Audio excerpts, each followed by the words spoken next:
Nope, no Frank. Okay, hey, what's going on, guys? Welcome back to another VRSpies podcast. PSVR Frank's not with us today, so we had to stop that right away. But we do have VR Gamer Dude, of course, and a special guest, Erik Hartley, with us, which you might know as E- on YouTube and Twitter. So anyways, what's going on, guys? What's up? Social media. Wait, what's that? I was going to say, Erik is the hardest working guy on social media in the VR community. I swear, this guy's Erik, is that true? Is that true, Erik? If you define hardly working, yeah, totally. Yes, hardly working. It all works. Or hardly working, yes. There you go. Oh, nice one, Taylor. Nice. All right. Well, it's good to be here. We're going to basically talk about OC6, maybe some other things, probably some different games that have come out. Big hello to Greg's VR and Zip-On. Glad you guys are here hanging out with us. We have not been so consistent with the podcast lately, but we're trying to do better with that. And hopefully we'll be doing more and more of these more consistently and with more and more people. But of course, today we have the OC6 that just got finished, 3 days ago? 2 days ago? 3 days ago? 3 days ago. 2 days, I think. 3 days. Two? It ended on Thursday, I think. So, so 3 days ago? Saturday, Sunday. So what was we got a lot of stuff to talk about. Sure. What was the biggest thing that you walked away from at the conference? What's the thing that you think about the most right now, being 2-3 days later? Honestly, everything that happened outside of the main hall of OC6. So hanging out with the Pixel Rip team, hanging out with all of the indie developers in the mezzanine in the hallways. There was an indie lounge across the street. Indies represented. Esports teams represented, even though there was literally no venue for them to play any games. And just that big old community. It was amazing to just connect with as many people, talk to people. My voice is still shot from talking for 2 days straight. It's pretty awesome. Yeah. Well, no, I disagree. I was going to say my only time, I've only ever been to OC5 last year, but it was the indie lounge, it was the SVVR party, it was all of those connections and those times that you got to spend outside of the conference that I really thought were the most special. So yeah. I have to agree wholeheartedly. Well, and as we all said at the beginning, Oculus Connect, right? The whole word of connecting with each other. They do a good job at allowing people to connect. As we all know, a lot of that has to do with the community itself making it happen, as opposed to any kind of a structured thing actually going on. Oh, absolutely. And that's kind of what I heard, is that the last year we had kind of a lot of different things going with we had super hot demo showing off with the new Quest. We had even the scramble with the tennis racket. You had people running around on the floor. Yeah. It kind of allowed it to feel like this cool atmosphere was going on when you walked through there with the art styles. The dead and buried arena. I mean, yeah. It felt like last year it was themed out. It was like going to an amusement park. You had the tennis court versus a living room. You had the Void was there. I mean, there were actual attractions throughout the event. And this year, the thing that was a little bit different, it was mostly in the expo hall. It was darkened and all business. There was a huge section for enterprise where they were doing like Caterpillar crane unloading cargo container demos and like training type stuff. Now, you said your highlight was like some sort of water inspection. Oh yes, so that may have been partially sarcastic. So the farmers insurance water damage assessment demo was one of the two experiences you could use the hand tracking on. So it was the first one we stumbled upon inside the expo hall after the keynote. So everybody, literally, like the whole floor rushed to that demo. And it ended up literally just being like, point at the water. Yeah. Point at the water. Point at the water. Point at the water. That's it. So I finished the demo in about 40 seconds and then just messed with the hand tracking for the rest of the time. I will say the hand tracking itself. I was going to say, tell us about the hand tracking. It works. In the leap motion remedial sense. So right, because I was going to ask you if you had a lot of experience with the leap motion, because everybody kind of knows that from 2014. So what are your thoughts on comparatively? So what I like about it is it does work. It'll pick up each digit. It will not pick up if you cross your fingers. It will not pick up if you do the Vulcan sign. It will not pick up. No, I can't do the. Oh, I know. I knew Don was going to say that. I had to mention it. Now, what's interesting though is when it doesn't pick up, your hands disappear completely. Yeah. So it's kind of like you have these ghost hands, and as soon as you do this or this or this or anything that like gives any type of potential occlusion, hands just disappear. But I feel like it'll work really well for menu navigation, for getting people into a specific experience that aren't familiar with controllers. Okay. So I agree. I think it's one of those things of like they talk about barriers to VR, and one of the largest barriers to VR is putting somebody in the headset, then putting the controllers in their hands and getting them used to everything. So the idea of being able to put on a headset and play things right away without having to use the controllers is absolutely going to allow more people to jump into the community and to adopt the hardware. But it has to get to a point where it's working properly, and they are obviously working to hone that. So. Well, and if they can get it working properly, I mean, I got to say, in the latter days of Leap Motion, I mean, when we were starting to see their new software come out, like late DK2, early CV1 days, I mean, there was something magical about having that true hand tracking. I mean, that presence that you got from it was insane. So yeah, I think that they've got to nail this. They've got to nail this. Well, I just like you're saying, I mean, Don, when we did the demos back in 2016, I think in Missouri, we put people in the Leap Motion demos, and just having that epiphany of being in a VR headset is one, and then having your hands being tracked without a controller is a whole nother realization and feeling of being able to be in a different dimension, right? Yeah. And that's why I loved playing Mazer Quest, because that game is all about your hands and things. And it's weird that 4 years later, 5 years later, I still don't have that magical feeling that I was having back then. So I do think that having the Quest adopt this is going to be a huge plus. I also think that it was something that we could have maybe predicted. E-minus, you think we could have predicted this kind of technology in any kind of way, shape, or form? Maybe. So maybe. I don't know. I don't know. We went to this event at one point. We never talked about it like publicly, but I think we just had ideas about this hand tracking stuff for a long time, so that was kind of funny. I do see in the chat right here we've got Pittsburgh Joe, we've got Sean, we've got Mark. Hello guys. FX Node, pretty neat. Steve, what's up guys? Big shout out to you guys. They said water. Sadly, what are you talking about? Was there not enough water? There's a water shortage, a great water shortage. Come on, there has to be water when you're walking on a conference. You get parched when you're just talking all the time. You're gonna faint. So was that something that was that a problem? I wonder.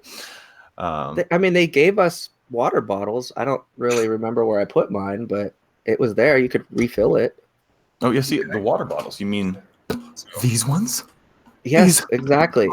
And let's talk about that for a second. Actually, bring out the water bottle and turn it around. Here we go. Oh. Is this the time is now? Is that what you mean? So, yeah. So that was the most awkward thing at OC. So, I heard a little bit about this, but I want you to tell me. So yeah, I want to hear this. Yes. Yeah. So the time is now was everywhere. I'm still not sure what the time is now for. Oh yeah, T-shirts. Hold on, I do have that here. I want to see the shirt. I'm so excited about this shirt. Is this the yes. Oh, the material. So, long sleeves. So I mean, it says Oculus Connect 6 on the back.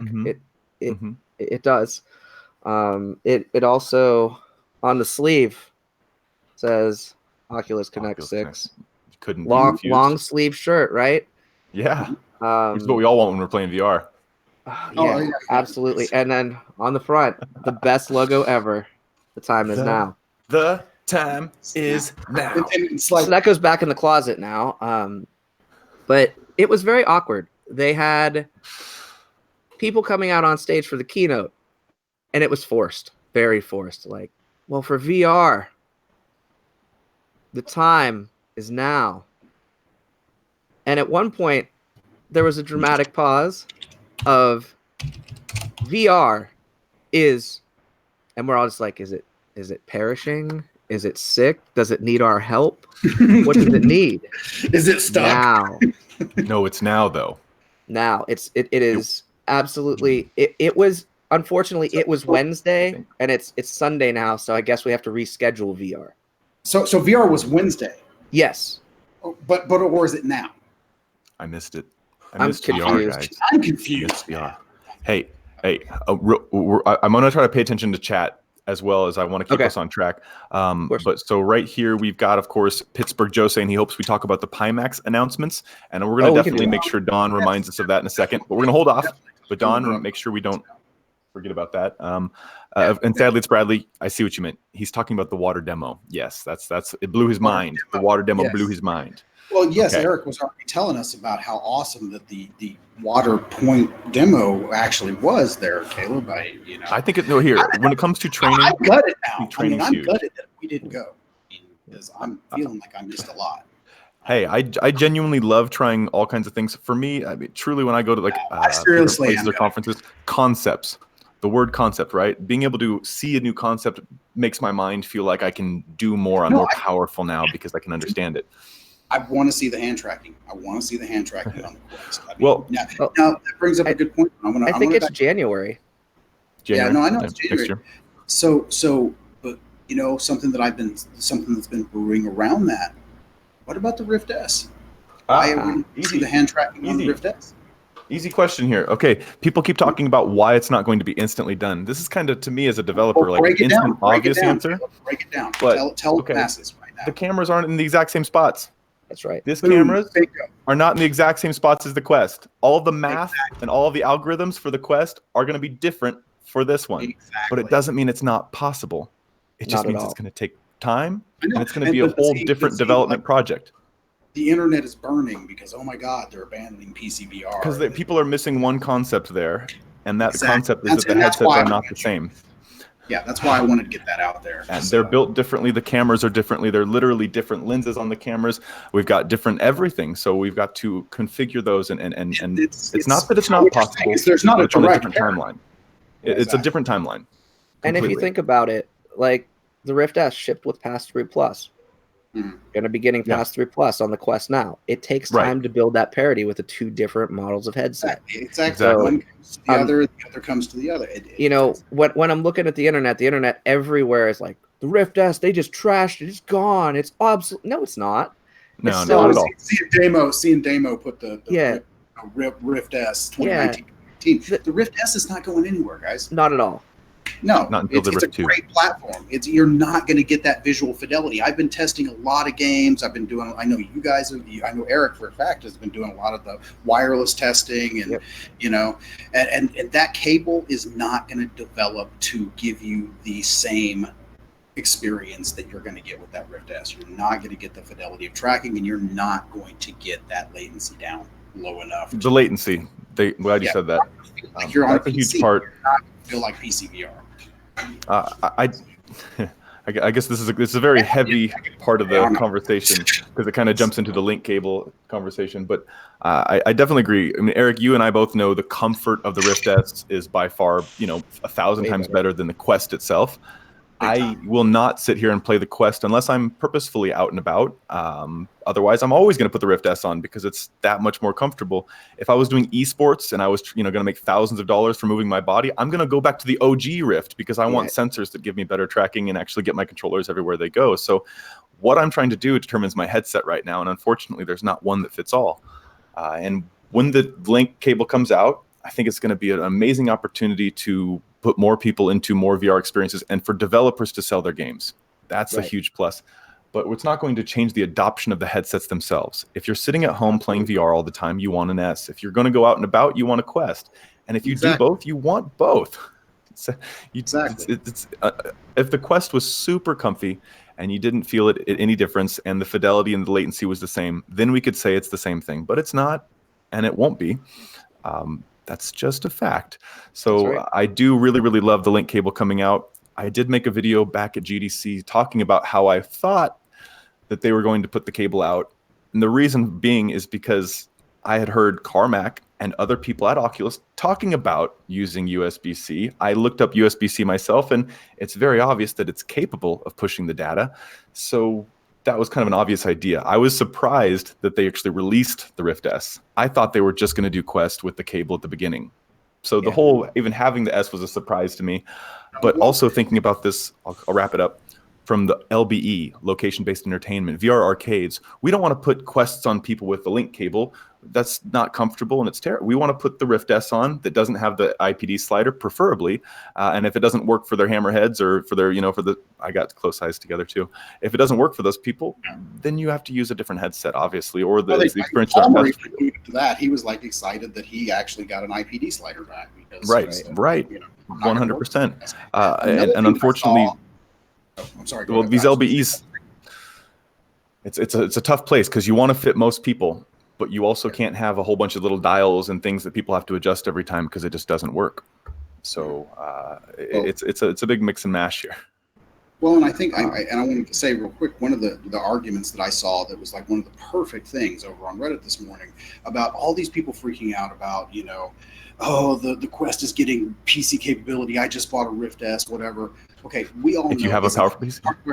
We need content, and think about what we're about to get. We are about to get so many more people who can plug into the PC VR ecosystem and buy those titles, thus making more money for the developers, thus spurring the interest for more content development, guys. So this is a good thing all around. I mean, absolutely. Yeah. I just think that people need to understand, not people, the VR community knows this. But outside people, it's going to make it much more difficult for them to understand. You still have to have a powerful computer if you buy the Quest and expect to play those other games. Yeah, absolutely. Sadly, he says the shirt is great. That's nice to hear, buddy. I think that you're probably, minority there. But no, I'm not going to say too much. But Steve, he says, what does he say? Hello to the VR people. It was nice meeting you, Caleb, at OC6. Are you messing with me, man? Are you trying to make me feel bad? I wasn't at OC6, sadly. Yes, but anyways, that's Erik here is our professional. But Erik was at OC6. So we've talked about we talked about water simulators, and we've talked a little bit about the Think. Anna says that Erik is awesome. Was great to see you at OC6, man. Thanks for coming to play the demo. Yeah. And of course, Bradley even says hello. I played 2 demos over there actually. I played Pixel Rip 1995 and I played Yuki. And they're both my jam. So I'm totally looking forward to playing those early next year. I also played Pistol Whip by Cloudhead Games, which everybody's calling like the breakout hit for 2020 at this point. That's what I'm hearing. You're saying playing it. It looks awesome. It was a lot of fun. What I like about it is you can play it as a rhythm game. You can play it as a shooter. You can play it as a shooter with rhythm elements. You can just try to save yourself and dodge all the bullets. Like there's all different ways to get through it. But there's different sounds that trigger based on the actions and choices that you take.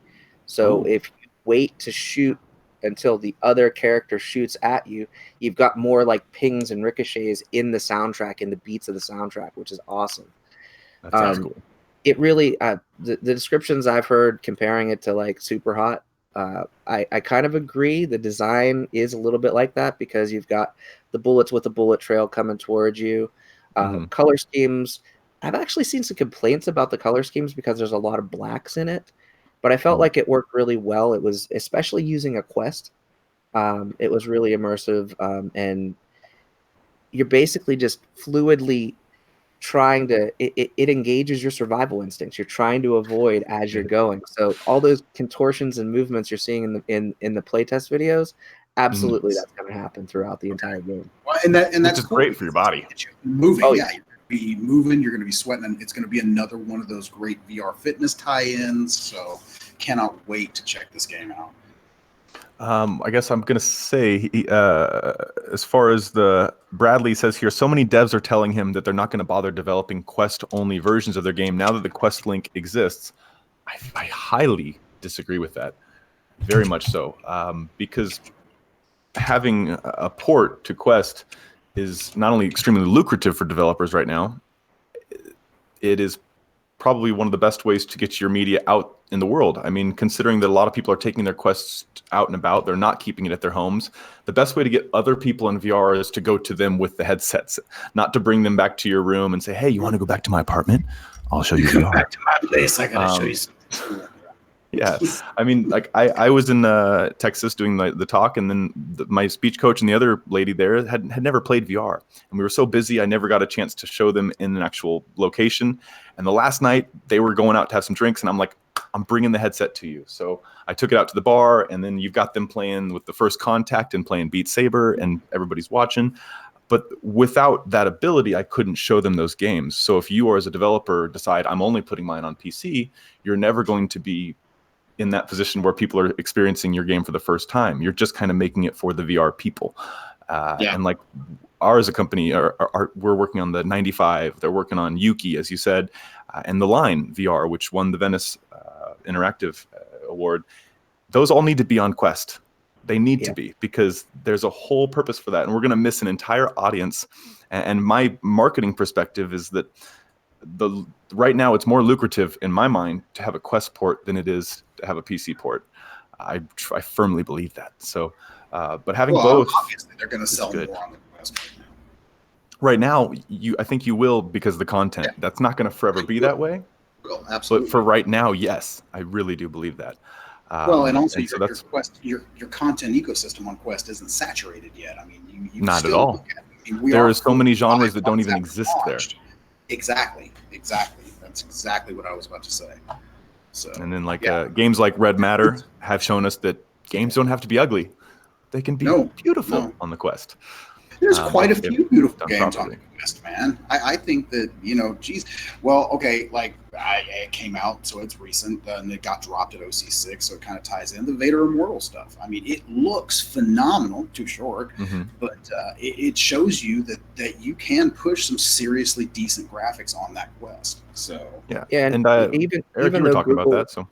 Yeah, even though Google decided to drop out of the VR race for a little while, that technology is in Vader Immortal. They're using the Google Surat to make it so that's how those graphics look as clean and as good as they do.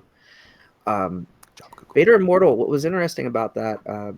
I wasn't there as an invited guest or as a content creator. I was there as an attendee, but they didn't actually let the content creators have access to Vader Immortal. They didn't give them access. It dropped on the day. I mean, they didn't play, and you guys were, which is weird. They didn't give them access to Medal of Honor either. So they basically had the same types of demos that we'd already previously experienced. Like all three of us were at PAX East. Yeah, we got to play the same content that they got at OC6. Which was really. You guys did get like the multiplayer though part of like I know at PAX. Yeah, fair enough. Yeah, the multiplayer on Stormland. So Stormland, it was a slightly different demo, and also actually, technically, all of them were slightly different from PAX East because they switched them out for E3. They switched them out for PAX West. Right. Yeah, I mean, there's updated versions of each one, but overall, there was nothing. There was no big ticket to play to put videos on. I mean, when it comes to, we'll talk about our F Reality guys. We got the Mike, Nathy, Zimtok, and Rowdy Guy. They were all there, and I haven't seen much come out from them yet. I know they're all working on videos, but from what I heard, there just wasn't much for them to do. And that's a lot of content was the same. And from a press perspective, very seriously, I think that this was not a creator conference. It was a press conference. They wanted to talk about what their hardware can do, and they wanted to talk about their big AAA titles. And the people that make those videos, some of them were there. And they also wanted to talk about Horizon. Horizon. Yeah, I mean, the huge push on that. And, Horizon. I'm sorry. Yes. I'll be that guy. I don't like the way it looks. I'm not all about that cutesy, cartoony crap. I mean, well, I mean, so we talk about Alt Space and Horizons, and they have very different looks, but very cartoony looks. And I'm sorry, that launch commercial was like cringy to me. I'm just gonna say it. I thought it was kind of funny. That one on my face. Yeah. On my face. On my face. I appreciate the effort. Execution maybe wasn't 100%, and I think part of that is just because they're taking organizations, once again, they're used to making commercials in general, and they're trying to add VR to it, but it doesn't really hit the VR community. And I talk about this a lot. Like in my brain, I think I know the VR community, and I think I know us very well. And I realize there really is multiple communities now. We've got kind of like the game players, which it is, yeah, it is is the content communities creators, the esports yeah. people, and the game players. And then we've got like the industry people, and then we've got the hardware manufacturers, and like it's kind of they're separate communities right now. But the people that buy the content, the people that are actually getting the content, are absolutely not being put in these ads. They're not. No. These ads aren't for them. I'm a consumer of VR and always have been a consumer of VR. None of these things play to me at all. It's just that because I'm understanding what VR is so good, you know, I understand why it's so good. That's why I attach myself to it. Not because the ads are good. The ads suck. No, the ads are no problem saying that.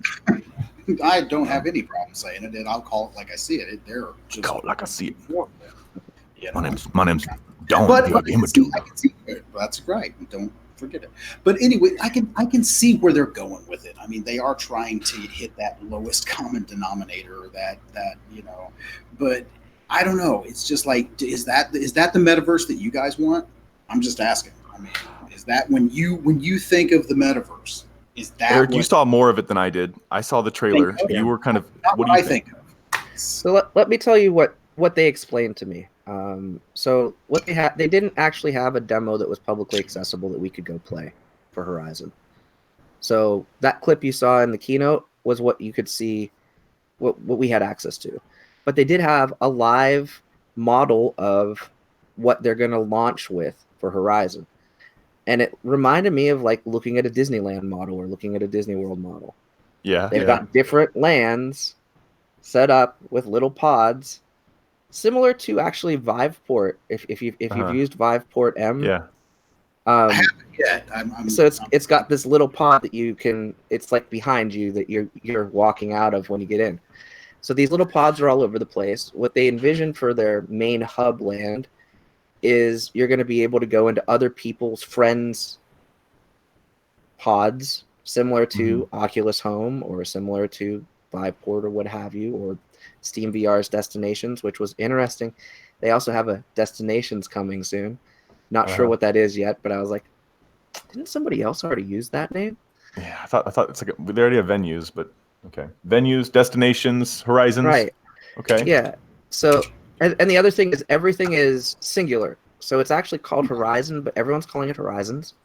Yeah, it is Horizon. We noticed a pattern though. Stormland. Everybody hesitates and they're like Stormlands. Yeah, exactly. So I see that. I don't know what they have against plural, but they had a Rock'em Sock'em Robots land. They had it almost looked like Pilot Wings or some type of Red Baron land. Okay. Like you're talking about the little plane thing. Yeah. So I was like really disappointed to find out. Okay, I was like, okay, I could get into that. I could fly the little third-person plane or hopefully get first person. And then I found out, no, you're like literally like, ooh, I'm chasing you with my airplane that I hold in my hand. Really? Yes, that's how that works. I don't want that. but that's all they really had set up was these little themed lands on a model, and then they had these blocks, just wooden blocks that you could connect together to add to it because they were pushing for adding your creations to the lands. What was interesting though is there's no way at this point to import your own assets, so you're using just whatever Facebook and Oculus. I don't think that they're going to allow you to import your own assets. No. I highly doubt that. Because I did hear that one of the games that is in there, in fact, I think it is the little paper airplane game, was created in Unity and then it was completely moved in. But it was created by an Oculus team.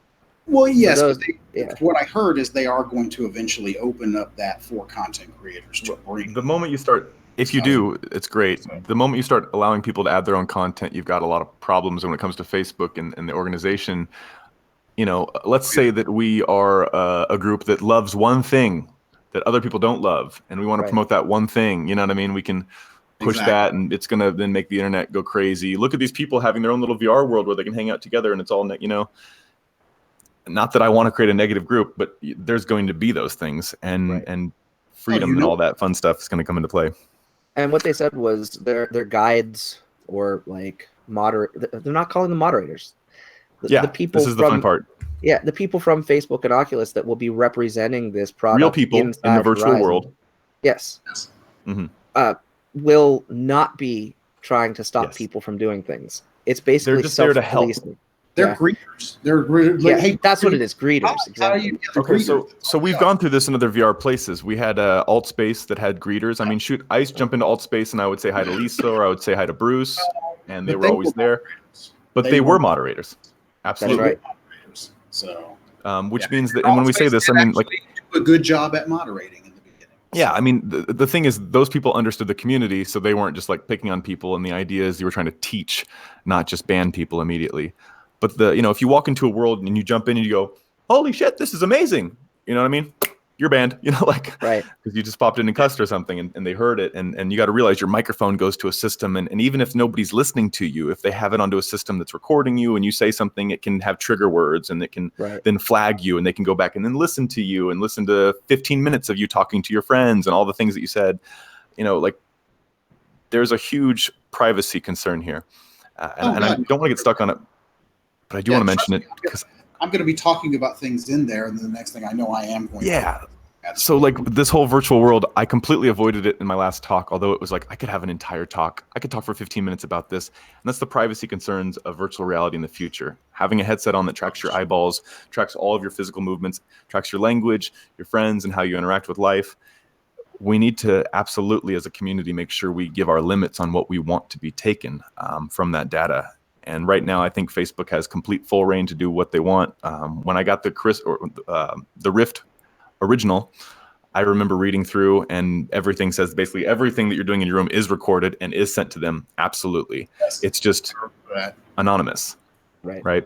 But then we've heard other people talk about how the people that worked there, when they wanted to fix somebody's problems, they would actually be able to then go into the headset and see your rooms. They were looking at CEOs' rooms through the cameras of the Rift S. So, unbeknownst to you, a Facebook employee absolutely could be looking at you through this. I'm not being crazy. This is actually true. Right. It's not supposed to happen, though, of course, but it can. No. Yeah, there should be a layer of permissions there, but yes. And the key to new things like Horizon, you can only enable Horizon if you log in with your Facebook account. Yes, you do have to add. So what that's going to potentially do is push specific ad content to you and things of that nature as well, based on your interest in what you talk about there. Have we had a forced login yet? Have we had anything that has for the Facebook's application, the Facebook Spaces? And Don, real quick, if you get, we're having a hard time talking because your microphone needs to be a little closer, closer, buddy. I think you're getting interrupted a little bit because we don't hear you. Had a Facebook login requirement, but everything else so far has been Oculus or Facebook. And we, as we know, Oculus is kind of switching to Facebook. Before we completely go out of it, I wanted to kind of run back. We talked a little bit about, because this is part of what I'm into. We go back to talking about some of the indie games. We talked about Pistol Whip, obviously, but you also mentioned how you got to go hang out and see Pixel 95. Yeah. I was trying to do my best with doing some promotions and working with Yuki and 95. But I am wondering, what do you think as far as you got to see and talk to other people there? Oh, sure. How are people liking that game, and what do you think about it? What can you tell me about it? Because you have played more than I have now. So one of the things I really liked about Yuki was the fact that it starts out almost like Zortex from the lab. So everybody's Yuki's like a bullet hell game. Yeah, exactly. So you're controlling a ship with one hand, and you've got kind of a shield with the other hand, and collecting power-ups as you go. You also get points as you're collecting those power-ups. So those recharge the shield or the ship and give you points. And what I liked about it was the aesthetics were all like little cats and statues and things of that nature. You start out in a Japanese bedroom. There's a box of cereal. You have to grab for that box of cereal, and then strange things start happening all around you. What I really liked about it is, unlike some of the other bullet hell games I've played in VR so far, you do have encouraged movement. It's not just moving your hands out of the way. Things are coming at you that are positioned in a way that your body's going to react. You're going to want to move away so you don't pass through a statue, so that you don't get hit with something coming along the way. And from what I understand, the team only worked on it for a few weeks to get together what essentially I just experienced. And of course, it's going to be polished and come out in a few months. So I'm again excited to check that out. I'll do a quick rundown from what I know of it. And yeah, Yuki is a bullet hell game. The game was created in a few weeks. The concept was created kind of in like a game jam. And since then, of course, they've had some time to hone in on trying to, like the cat figures. They used to be starfish type things, and now they're cats. And they've got kind of like almost a cute Japanese-y style with like the little power-ups that you hit, which are like shiny, like coins and hearts. Yeah, exactly. So the game, like you said, you've got big, large objects coming at you, and you got to move around.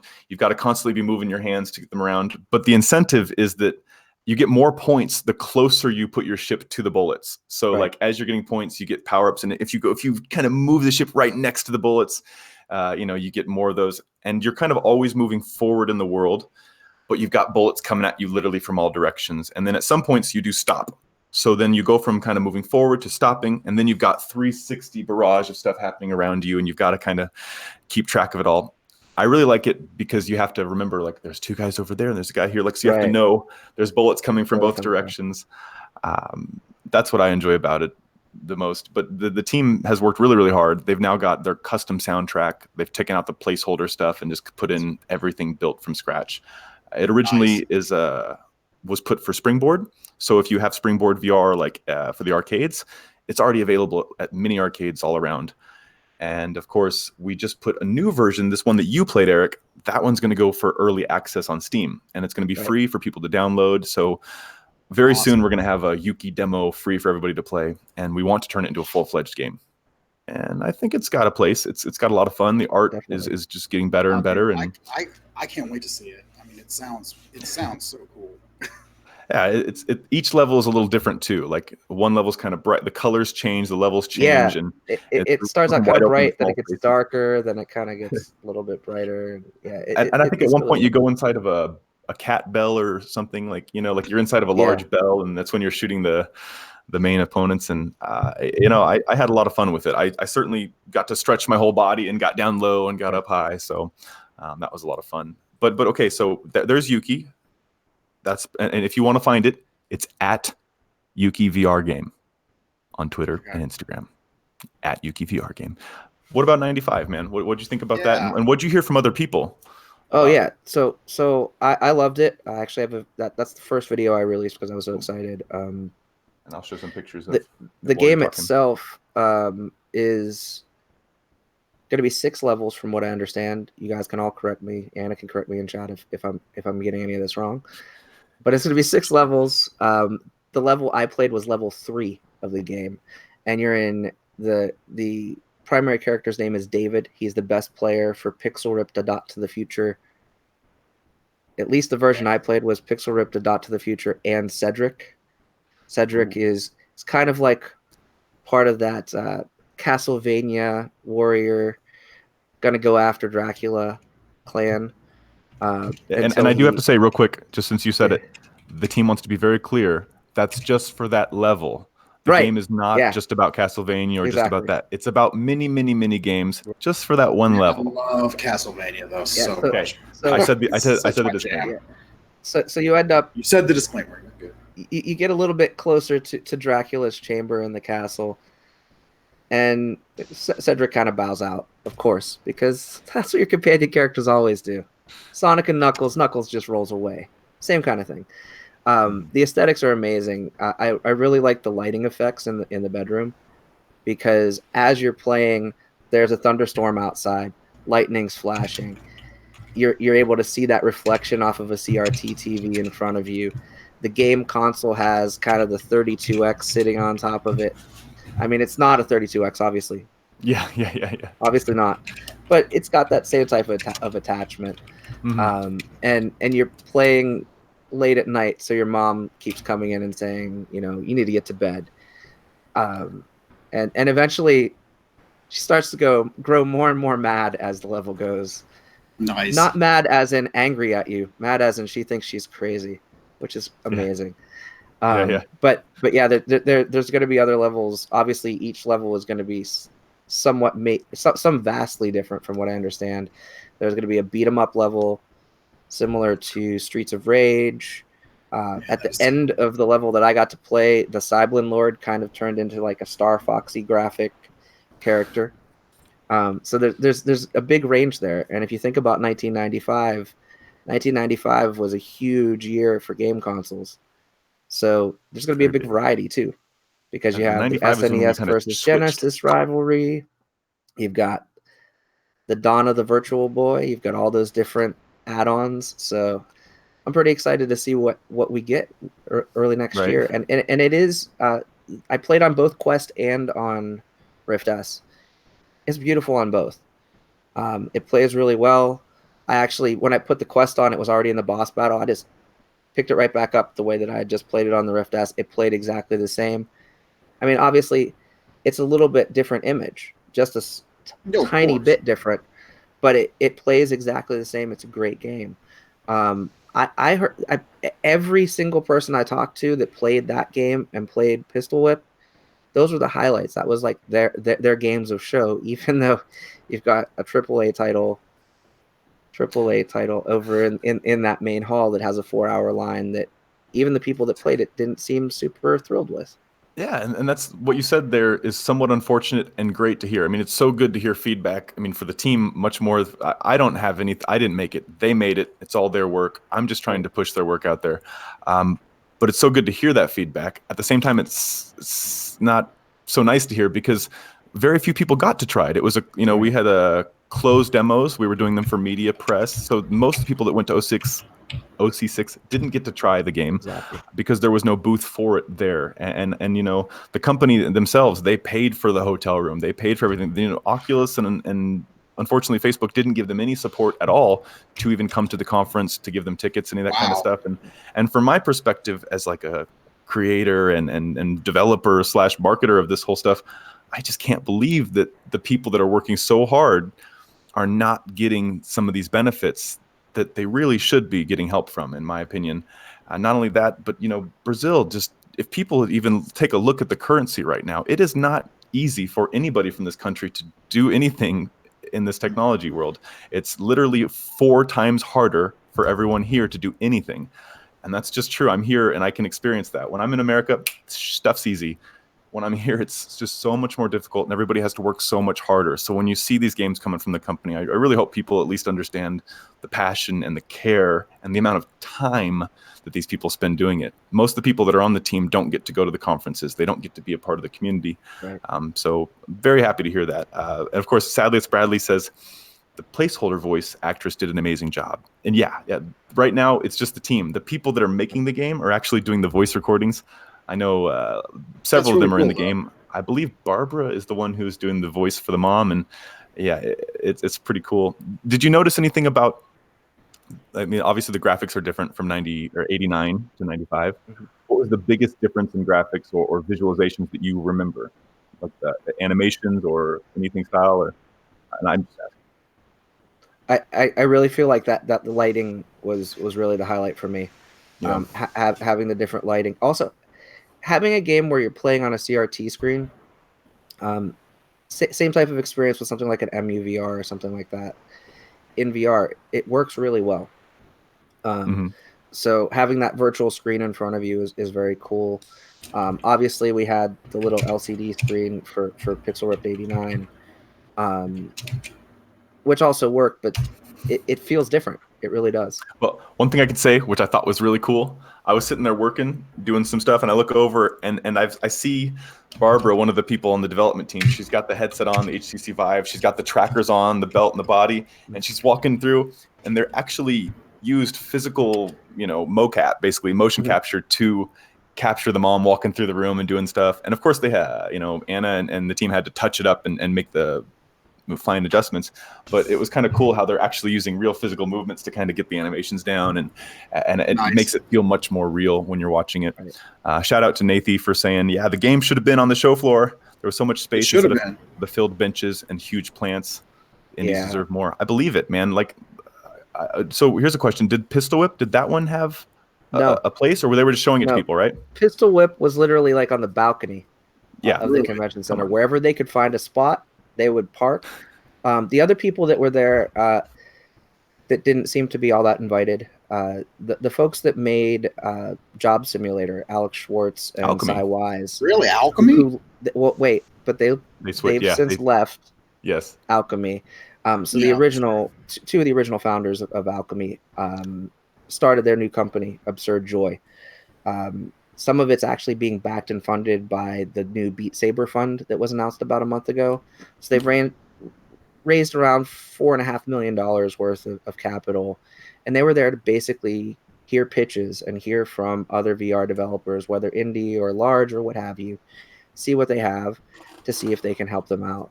The other guy that's actually part of it is Andy Moore, who worked on Fantastic Contraption with the Northways. Of course.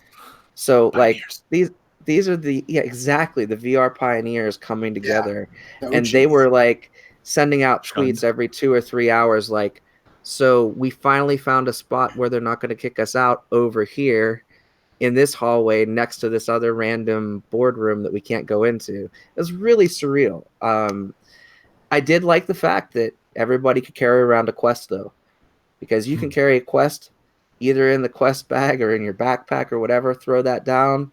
You've got a build that you can show to somebody, even if you're just in motion, just walking. This just completely goes back to the beginning of the conversation, talking about why devs need to have a port for that, because you can't sit there, let me get my laptop out and start it up and turn it on. No. So, hey, put this on your head and go. Yeah. And what's great, I think, was showing with a Quest with one controller, and that was their demo. Yep. 1995, they didn't have a Quest demo until like I think the day before they went to California or something. They were saying like, "Oh, let's get this ready." Yeah. But obviously they were prepared for it beforehand, and the whole intention of building the game, they're building the entire game to work with it. So they're constantly testing it and making sure that it works for both. I can assume they're doing a lot more than I know about. But Anna says, we tried to be there. Oculus didn't have space for us indies. We tried to book a hotel and invited the press to play the game. Yeah, it's very true. I know that they were reaching out to Oculus not only to do talks, but to try to get a space and the lack of invite. I mean, the lack of invite sort of transcended the whole community, though. Like, neither of you were there, as an example. It felt like I tried to apply for press, as I've made publicly known a few times. Mike and I both applied. VR Oasis and I both applied for press access in 2000 or OC4. At the time, I don't really care about channel numbers or subs. I truly don't. I care about the people that watch it, not the amount of people that watch it. The specific people that I want, my people want. Anyways, at the time, I had a smaller audience than I do now, about half the audience that I have now, and I don't even consider that an audience. But I got accepted. You were about at my level. OC5. I applied, and not only did I get press access, but then after I got press access, I got a nice email that said, "Hey, you're a creator. We'd love to send you there." And it was like, wow. So I was planning on going anyway, but now I get to go as a creator, and that was a lot of fun. And then unfortunately, when I was there, the other creators didn't have the press access that I had. So they weren't given as much freedoms as I was at OC5, which was not fair. Shouldn't have been that way. The streamers and the content creators should have had just as much access as the press. So then OC6 comes around, and the content creators were once again invited. And unfortunately, I wasn't part of that. No big deal. I'm applying for media. I'll fly myself there. I was denied. And I didn't want to go to OC6 and not be able to film and to spend $1,000. I've got a son. I've got a life. I can't afford it, man. I just can't afford it. I really wanted to go. But so there's me complaining for the last time about it. I do think that it would have just been really easy for them to let me come in the doors and to pay my own way. I was going to say, just to get deny there. You. I mean, you're not saying, "Hey, fly me out," treat me like a rock star. You're saying, "I never asked to get flied out. I just want to come," and they wouldn't even let you come. So I'm just. I can publicly say this: I've never asked Oculus for hardware. I've never asked Oculus to fly me anywhere. I've just asked for access. Right. And I usually used to get it. I don't get it anymore. This whole podcast, this whole stream, we've kind of definitely been more on the negative side of the company. It's been a little negative. And I think that the last conference felt that way from my perspective, reading other people's things. It just didn't seem as good as it could have been. I'm still positive. I still like my headsets. I still got my S. I still got my Quest. I'm happy for the stuff. I don't want to come off too critical, but I do want to come off real and to talk about the problems that we all as a community care about. We don't want VR to die. It's really scary when we see stuff like. Keep in mind, from our perspective as content creators, as people that have gone to a bunch of conferences and things of that nature, we have the opinion it might have been slightly disappointing in some cases. It might have been very disappointing in others. It might have been great in others. And from our perspective, it could very well have gone in a completely different direction if it was our first time going. If it's your first time going to an Oculus Connect, like last year was my first official time at Oculus Connect. I spent more time running into people that I've worked with that I'd never seen face to face. And you know, that alone is enough. This year, it's like, that's kind of old hat. We've done that all already. We're familiar with what that concept is. And there wasn't that themed or amusement park style grab that we had last year. Like, at least last year we can say, hey, we got to play Super Hot in a redirected walking area that was really cool. Yeah. We got to play Sports Scramble on a tennis court. Like, that was a big moment. Dead and Buried Arena was huge. This year didn't have that to begin with. And this year, you know, there were multiple audiences, just like you said earlier, Caleb. Facebook's going in a bunch of different directions because they want to see VR succeed. They might not be the directions that we as creators, as already in the family VR enthusiasts want, but having half of the show floor related to Oculus for Business and Oculus for Enterprise shows the direction they want to go in. They're looking at getting game developers, people that are experienced working on these titles, working on training materials for surgeons and for construction. Yeah, the corporate world. Adopting VR in the corporate world, which has to happen for it to actually be lucrative enough, for the headsets to survive, to sell properly. Exactly. You know, and I do have a theory on that, though. I mean, last year OC5, obviously, it was my first time coming. It's my first time going to any conference of that nature. But I have a feeling that it was more show because they had something to show. I mean, they were talking new hardware. This is kind of one of those in-between OCs where there's no new hardware announcements. There's no real, well, we got a cable. And do we really want a new headset to be released at this point? No, we don't. I don't. I mean, I do want a Rift 2, but not until it gets to the point to where it's going to be good enough. So I do want to quickly say, shout out to Skywatcher VR. We got Paul here, of course, Tyrell. We got Tyrell. We got Nate up in here Tyrell. today. I'm going to say Tyrell. Tyrell. Yeah. Also, Anna mentions it costs around $2,000 in tickets just to get from Brazil to there. Not only that, but $2,000 in reais. What's that equal? Right? What, 10,000 reais, which would take somebody, I don't know, 6 months to make. I don't know. It depends. I mean, it depends on how much you're making, right? But it's not easy to do that stuff. So definitely something to think about when you want to bring people in. You got to help out these developers from other places. But we briefly talked about the Pimax early on. I do want to at least touch on it because, Eric, you know about it.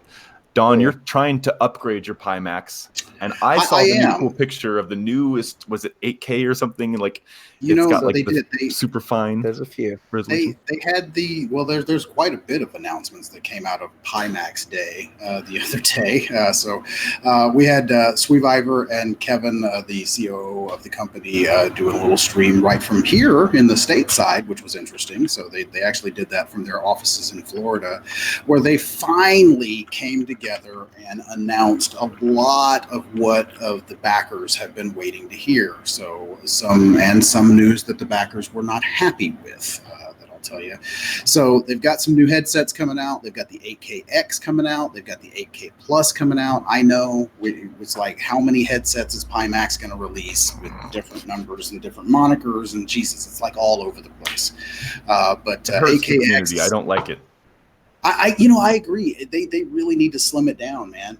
It's just they're all over the place, and especially, and I talked about this the last time I jumped on the cast last week, they still haven't fulfilled all of those promises to the backers that got them to their first set of headsets. So they're continuously iterating the headsets, but where's the head strap? Where are the sword controllers? Well, we got announcements on that, and I got to tell you, some of those announcements, I love my Pimax. You guys know that, but Yeah, it just kind of left a bad taste in my mouth. So, like, okay, let's start with their sword controllers. Everybody's been waiting for the sword controllers. We watched the index controllers release.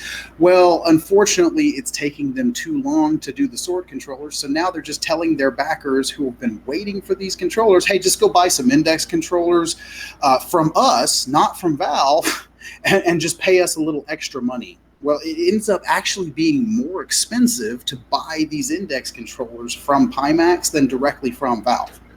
But in some cases, though, you can't. In some countries, you can't buy index controllers directly from Valve. This is true. This is true. So that is going to circumvent that. I don't really know if it's legal for Pimax to do this, but I think maybe the biggest be the circumvention.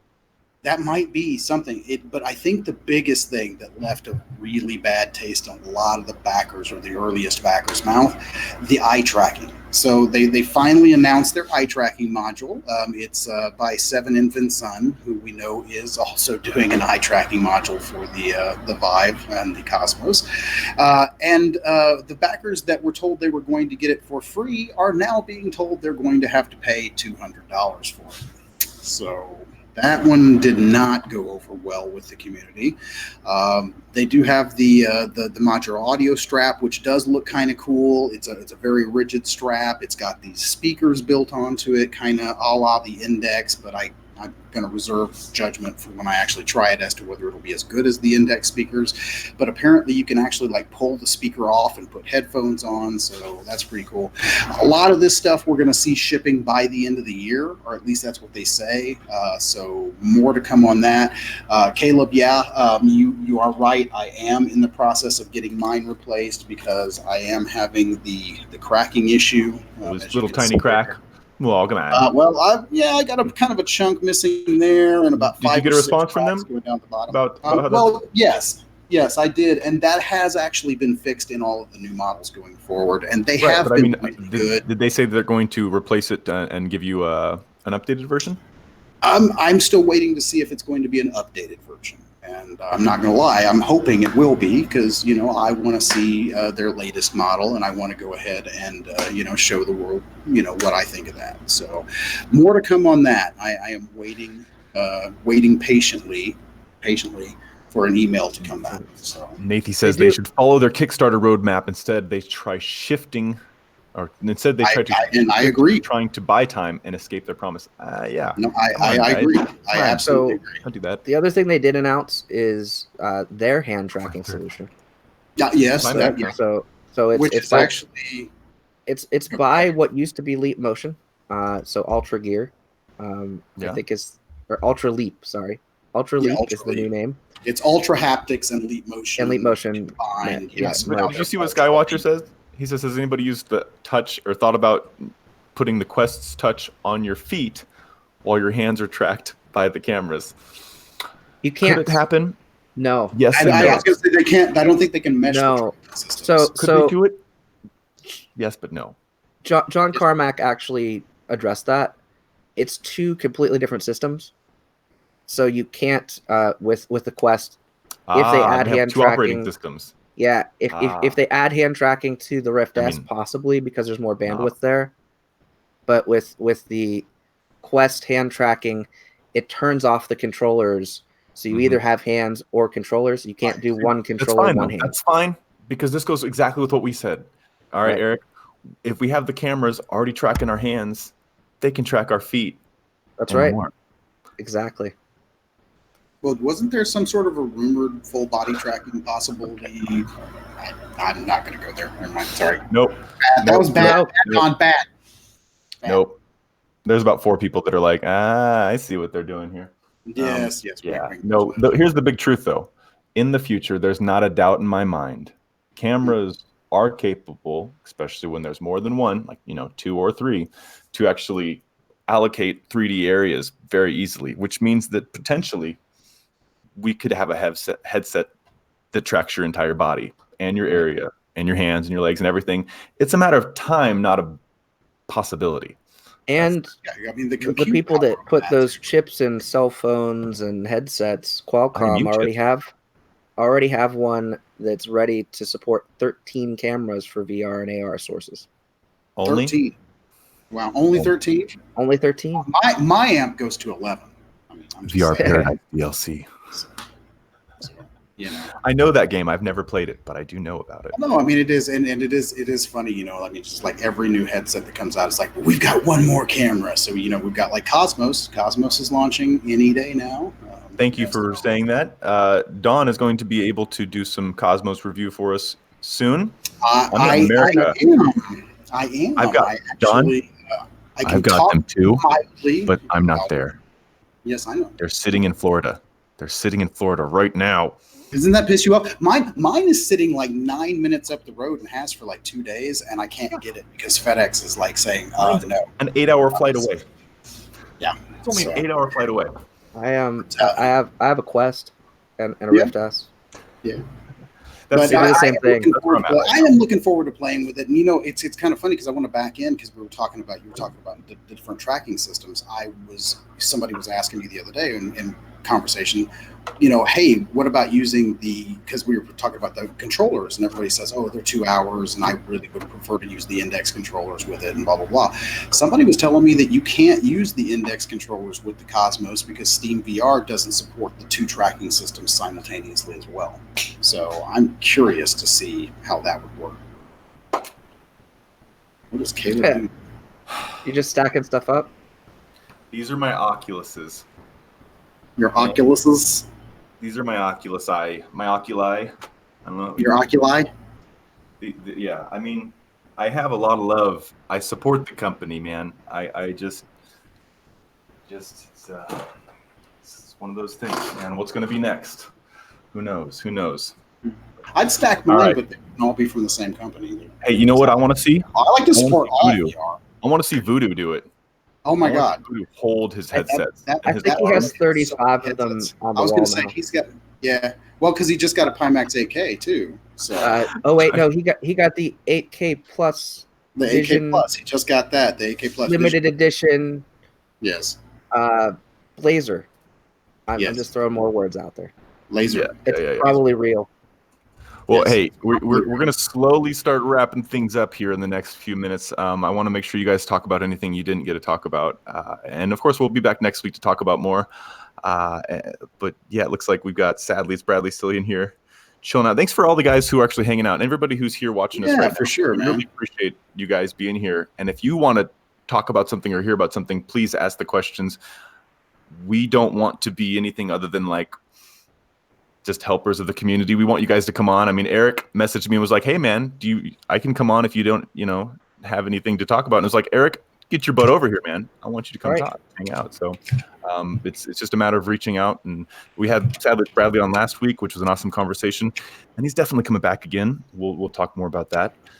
And Erik will talk about that as well. But Greg's asking me, do I still play Echo Arena? You loved my videos back then? Oh man. I really love Echo Arena, and it's probably the only thing that I still play right now.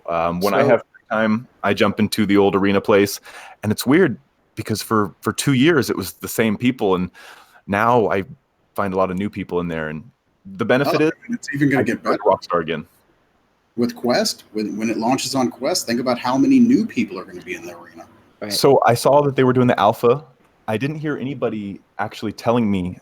I'd never got any feedback about how the alpha for Echo was, but that would have been actually, out of all things that were at OC6, my most important thing would have been to play the alpha version of Echo Arena, because that's what I care the most about, is an esport without wires. Why, when I'm going to hotels or when I'm traveling, I do that. Hasco 7 posted something about it. I'd have to pull it up. Oh, Hasco. Yeah. Yes. She is awesome. Haskell and I shared a room in China, so we got to be real close.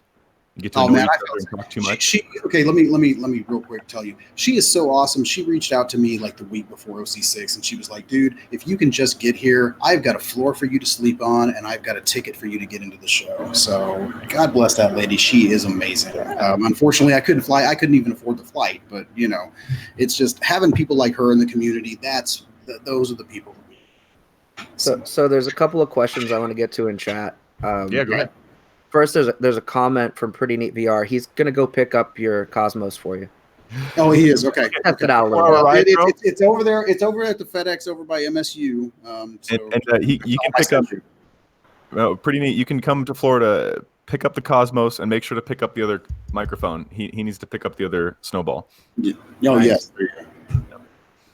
And then Tyrell Wood said, what was the one thing that excited you most about OC6 if you have to pick one? For me, it was seeing everybody. I even had a creator breakfast on Thursday morning that I had congratulations. over a dozen people. How'd that go, man? Yeah, it was awesome. It was really, really good. I had 14 people show up for it. Some of them we had met throughout the other days, and some we had met for the first time there. But it was great. Just seeing that collaboration, just seeing that VR family all together. Right. And I think, we said that earlier, Connect. It's Oculus Connect and the connection. That's what it's all about. I wish I would have got to see you guys. Me too. Missed everybody. Rowdy, Erik. Everybody. Mrs. Lady Tyrell. She wasn't there. Actually, I was going to say, yeah, she didn't come. Yeah, so. Well, I'm glad I didn't go now. No, seriously, I think anybody who knows me in the personal world knows that I try to have an image, right? We all want to have a marketing image. Deep down, I just like being able to connect with people that can understand me and see me for who I am, which is a human being. And that's what Oculus Connect really is. And at the end of the day, we all know VR allows us to go into a place and to be ourselves, to express ourselves the way we want to without the image of what people see on the outside. I don't really want people to treat me with what they see on the outside. I want people to treat, on the inside. And that's that whole reason I've always been attached to this place and felt good with it. Whether I'm going through ups, highs, and lows, sads, and depression, mental illness is something that affects a lot of people. It absolutely affects myself and my family. And VR has been such a great, wonderful thing to have these last 5 years. So anyways, I'm so thankful for you guys, Don, Erik, and of course the entire community here. I'm going to go ahead and finish that with myself. If you guys want something else to say before the end of the stream, I'm just thankful for all you guys. Absolutely, dude. You couldn't have said it better. I mean, it's all about the community, and like Erik said, it's all about the connections that we're making, and so yeah, much love to everybody out there. So.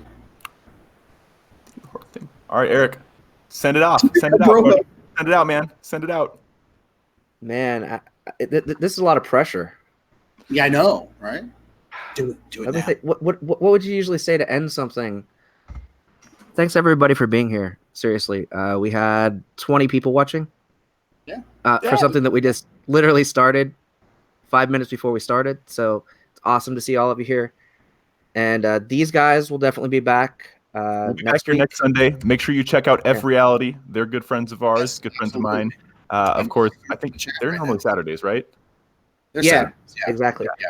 Well, actually, you can go for VRSpies, which is very cool. You can actually just go subscribe to the event right through Oculus Home, and they have an event in big screen. I wonder how much Oculus paid them for that. Oh, I don't think Oculus. Grand total of $0. Come on, it's big screen. No, you guys don't know. You guys don't know. Okay. All right. Have a good time. You guys have a good night. Thanks for checking us out. We'll see you guys again soon. Make sure you go subscribe to this guy over here, Erik Hartley, E- on YouTube and to Twitter. Follow all of us at VRSpies, at Reality Check VR for this guy, and at VR Gamer Dude for that guy right there. Over and out. Peace. And end.